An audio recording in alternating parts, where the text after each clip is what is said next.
Hey guys, welcome back to Adlib Talk, and this is my review for The Tomorrow War. There's been some very weird controversy about this movie, focused especially about Chris Pratt and his sort of political and religious leanings, which I'll get into in a bit.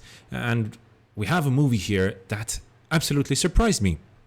I'll be honest with you at the start. But as always, before we get into this review, don't forget to leave a like on this video if you enjoyed, guys, and please do consider subscribing, as those are the two main ways you can help support my channel right here at Adlib Talk. Cheers, and let's get right into that review.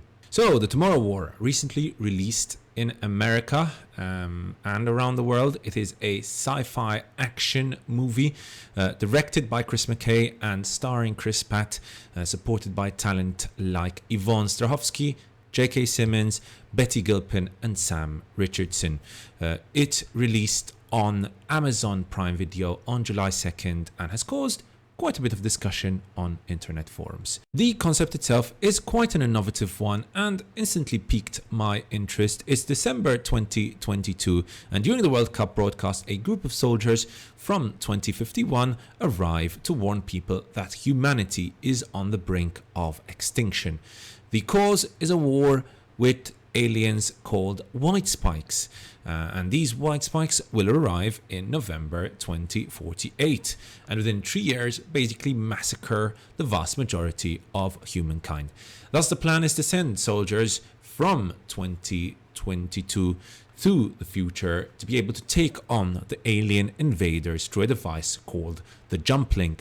The world's militaries quickly die out, however, and this leads to an international draft. Dan Forrester is a biology teacher and former US Special Forces. He receives the notice that he has been drafted and is forced to leave his family, a wife and a daughter. Basic training lasts a very short time, and together with a number of other drafted US citizens, he is sent to the future to fight against the aliens and attempt to save humanity. When Amazon purchased the rights to this movie, I'm sure they saw a potential Independence Day success. And to be fair, the release of The Tomorrow War has been quite successful. So successful that in fact there is a sequel in discussions. Let's just say that this is the kind of movie you would want to watch in the cinemas. Big screen and Dolby surround system would really help and really work wonders with this movie. It's a spectacular watch, don't get me wrong, and has some pretty good action. This one was clearly made for fans of action movies, and in that aspect this film is definitely a success. The film boasts some incredibly over-the-top action sequences involving Chris Pratt and his fellow soldiers taking on swathes of these quite terrifying aliens. There's also some decent tension built in certain scenes, and I especially enjoy the first time we met the aliens. The build-up was pretty well done. Talking about Chris Pratt, the performances here are surprisingly quite good. Pratt is in his comfort zone, his charisma and charm will never get old. I know some critics have started to dislike him, and some of the reasons are a little bit questionable.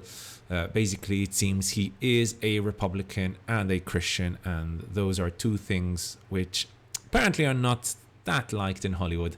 I don't really care about whatever Chris Pratt believes in. All I can tell you is that he is pretty good at creating a sympathetic and funny character in action movies. He is also pretty good at rotating between sort of funny moments and emotional moments in a movie, and that is why he's so at home in this one.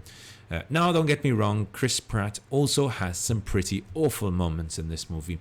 There is one particular line which I can remember right now, which unfortunately I cannot tell you due to spoilers, but involves him saying he has to save the world to save something. And the delivery of that line was so cringe. To be fair, the writing doesn't help him, right? Another decent performance was that by Yvonne Strahovski. I think hers is probably the strongest performance together with Chris Pratt. She really does the best with what she has been given, with the material she has available for her, which, as I've already said, let's be honest, is not much. Unfortunately, I can't really tell you much about her character due, again, to spoilers, but it's fair to say she does deliver. The production value for this movie is also pretty good. The aliens look good, and it all has a certain big budget feel to it. The set pieces, they're big, they're bombastic, just as I love them. And there's a real warlike feel to it all. The first big action sequence takes place in Miami, and the setting was great. The war-torn city is appropriately destroyed and serves as a big, great backdrop. This leads me now to the weaker aspects of this movie. First of all, the movie is just too long. If it was up to me, this movie would probably end at a particular tragic moment, somewhere around the 2/3 point of this movie. If you've watched this movie, you'll know which part I'm talking about. The writing itself suddenly takes a turn for the worst after this moment. And if I have to be honest with you, whilst the first 2/3 of this movie were not the most intelligent, the last 1/3 just went too far in my opinion and for my liking. I also couldn't understand the time traveling dynamics going on here. Personally, they didn't make much sense, but there you go. Another weakness linked to its length is that given that it is far too long, it naturally has also far too many slow moments for a full-blown action movie. The emotional moments between certain protagonists, I understand, were necessary, but there are several moments in this movie where it just lags far too much, and it pretty much lost my attention. Finally, lack of interesting antagonists is another big problem for this movie. Yes, the design of these aliens is creepy as hell, but why are they here on Earth? What is their purpose? It's all incredibly unambitious, which is a pity, as there was so much potential for much more lore about these aliens. Now, as I said, the material here is decent enough. There was a lot of potential for a fascinating sci-fi action movie. You have the talent, you have the star power, who also pretty much deliver because Chris Pratt and Strahovski, amongst others, were pretty decent, and you have a great premise.